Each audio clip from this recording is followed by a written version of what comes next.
성탄절 새벽에 안타까운 사고도 일어났습니다. 서울 도봉구의 한 아파트에서 불이 나 2명이 숨지고 20여 명이 다쳤는데요. 불은 3층에서 났지만 연기가 고층까지 퍼지면서 인명피해가 컸습니다. 먼저 변윤재 기자가 보도합니다. 동도 트지 않은 새벽, 시뻘건 불꽃이 창문을 뚫고 건물 위를 향해 무서운 기세로 타오릅니다. 장비를 착용한 소방관들이 다급하게 건물 안으로 뛰어들어갑니다. 새벽 4시경에 자고 있는데 그 딸내미가 아빠 화재 났다고 불이 났다고 연기가 너무나 가득 차가지고 도저히 숨을 수가 없었어요. 오늘 새벽 4시 57분쯤 서울 도봉구 방학동의 아파트 3층에 불이 났다는 신고가 접수됐습니다.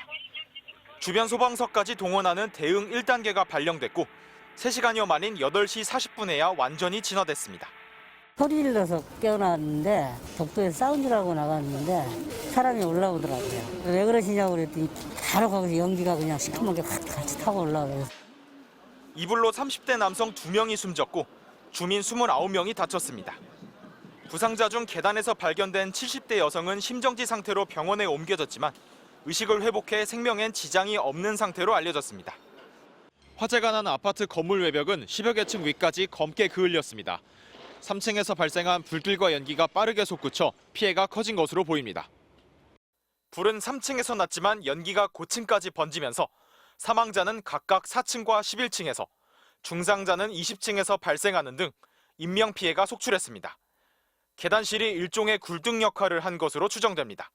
아파트 현관 쪽을 통해서 혹은 또 세대 현관 쪽을 통해서 계단실 쪽으로 연기가 들어가서 계단실 전체가 연기에 빠르게 수직으로 연기가 확산된 것으로 보이거든요.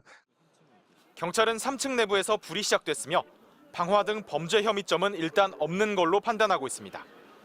또 내일부터 소방당국과 현장 감식을 벌여 정확한 화재 원인과 발화 지점을 조사할 계획입니다. MBC 뉴스 변윤재입니다. 지난 9월 방송통신심의위원회는 뉴스타파의 김만배 씨의 인터뷰를 인용 보도한 방송사들에 대해 긴급 심의를 열어 MBC와 KBS 등 방송사 4곳에 유례없는 과징금을 부과하도록 결정했습니다. 그런데 긴급 심의 결정 전후로 당시 방심위원이었던 유희림 현 방심위원장의 가족과 친척, 지인들의 이름으로 수십 건의 민원이 집중 접수된 사실이 MBC 취재 결과 확인됐습니다. 먼저 이혜리 기자가 보도합니다. 지난달 뉴스타파의 김만배 신앙림 인터뷰를 인용 보도한 방송사들의 과징금 부과라는 중징계가 내려졌습니다. MBC 뉴스데스크엔 방송통신심의위원회가 지상파에 내릴 수 있는 최고 금액인 4,500만 원, KBS 뉴스 3천만 원 등 4개 방송사의 과징금 1억 2천만 원 부과라는 무더기 중징계가 결정된 겁니다.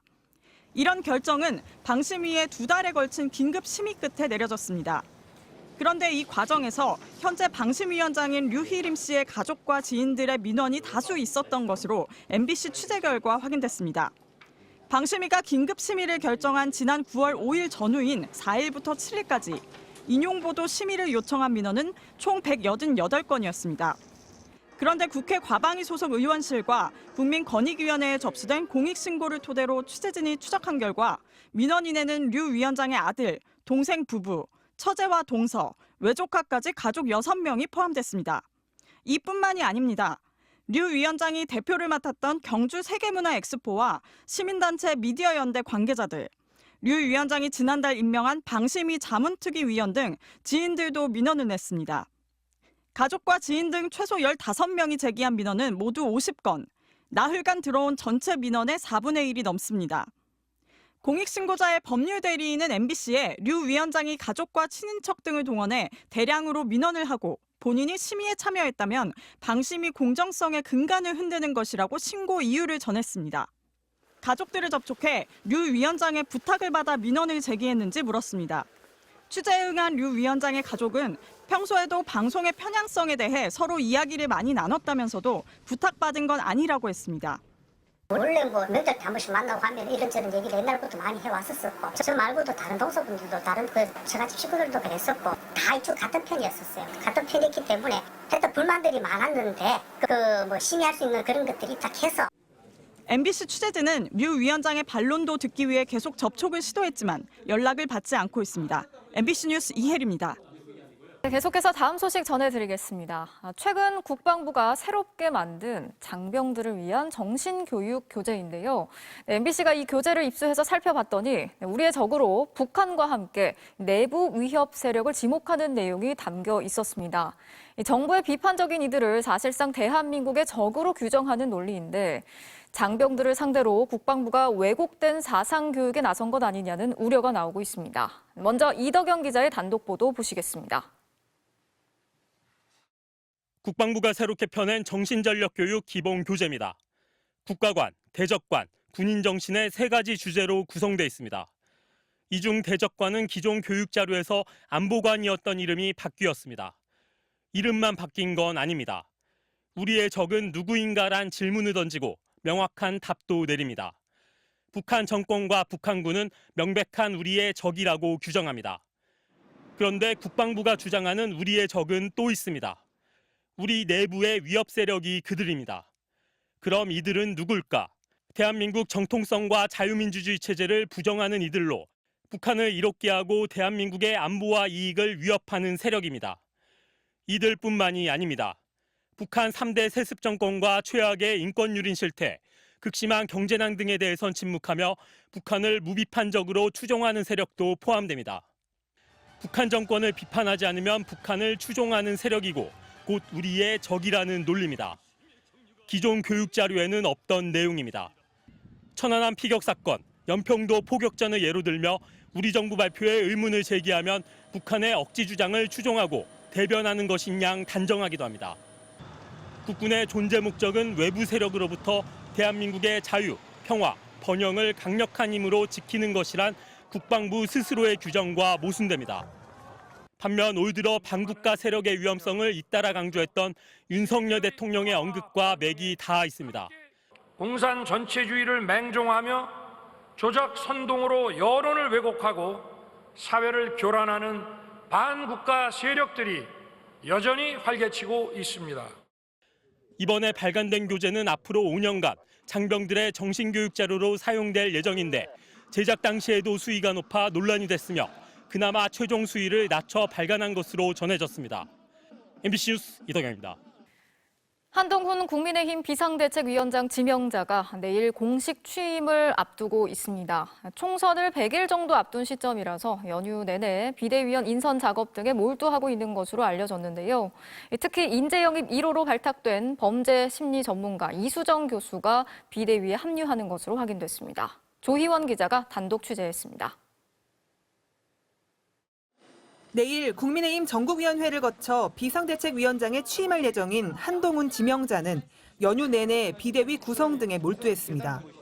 비대위원을 12명까지 직접 뽑을 수 있는 한 지명자는 전문가와 여성을 적극 등용해 외연 확장을 꾀할 것으로 알려졌습니다. 국민을 위해서 열정적으로 헌신할 수 있는 실력 있는 분을 모시는 것이 중요하다고 생각합니다. 일단 인재 영입 1호로 발탁된 범죄 심리 전문가 이수정 교수가 비대위에 합류하기로 했습니다. 이 교수는 MBC와의 통화에서 지난주에 연락을 받았다며 제안을 거절할 뿐만이 아니라 시키는 대로 하겠다 답했다고 밝혔습니다. 오는 29일쯤 매듭 지어질 것으로 보이는 비대위 구성 이전에도 한 지명자 앞에는 넘어야 할 장애물들이 놓여 있습니다. 당장 취임 이튿날인 모레 탈당을 공식 선언할 이준석 전 대표. 전화통화 2번 한 거 외에는 사석에서 뵌 적도 없습니다. 당을 이끄는 사람과의 개인적인 신뢰관계도 없는 상황 속에서 제가 무슨 판단을 하겠습니까? 한 지명자와의 교감으로 이 전 대표가 말머리를 돌릴 가능성은 높지 않은 게 현실입니다. 만약에 국민의힘에 다시 합류를 한다고 했을 적에 이준석의 정치 생명은 그걸로 끝나는 겁니다. 특히 민주당 주도의 통과가 기정사실인 김건희 특검법 대응을 놓고 국민의힘은 연휴 마지막 날까지 총력 엄호에 나섰습니다.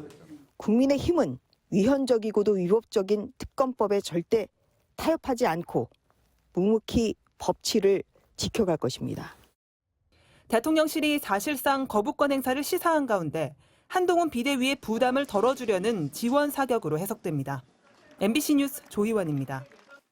깜깜한 밤에 전조등이나 후미등을 켜지 않고 달리는 차량을 도로 위의 유령, 이른바 스텔스 차량이라고 부르는데요. 사고를 유발할 위험이 크죠. 정부가 새로 생산되는 차량은 야간에 자동으로 등이 켜지도록 의무화하는 등 안전운전 방안을 추가 도입하기로 했습니다. 정동욱 기자가 보도합니다. 고속도로를 달리던 택시가 갑자기 방향을 틉니다. 앞에서 후미등도 켜지 않고 있던 트럭을 추돌 직전에 발견해 급하게 차선을 바꾼 겁니다. 전조등과 후미등을 켜지 않은 이런 스텔스 차량은 교통사고를 자주 유발하지만 단속돼도 범칙금은 단돈 2만 원, 안전띠 미착용보다 처벌 수위가 낮습니다. 요즘엔 낮에 자동으로 주행등이 켜지는 차량이 나오는데 야간 주행등이 저절로 켜지는 것으로 착각하고 스텔스 상태로 다니는 경우도 많습니다. 정부가 관련 법을 개정해 야간에는 전조등과 후미등을 자동으로 켜고 임의로 끄지 못하게 의무화하기로 했습니다. 내년 9월부터 모든 신차에는 이런 기능이 탑재되고 기존 모델은 생산계획 변경 등을 고려해 2027년 9월부터 시행합니다. 주변 조도에 따라서 자동으로 점등이 되는 구조고 기존 모델 같은 경우에는 저희가 충분한 유예 기간을 두어가지고 이제 생산 라인에 적용할 수 있게끔 했습니다. 급발진 의심 사고 등의 책임을 가릴 때 사용되는 사고 기록 장치 EDR의 기록 항목도 추가됩니다. 지금까지는 브레이크를 밟았는지 여부만 확인됐지만 앞으로는 브레이크를 얼마나 세게 밟았는지 등 입력 정보가 새로 추가됩니다. 온오프만 가지고 보기는 어려운데 그 담력, 밟은 정도를 보고 판단하는데 좀 더 중요한 객관적인 자료를 쓸 수 있다는 거죠. 국토부는 또 비상 자동 제동 장치의 작동 여부를 추가하는 등 사고 기록 장치의 기록 항목을 기존 45개에서 67개로 확대할 계획입니다. MBC 뉴스 정동욱입니다.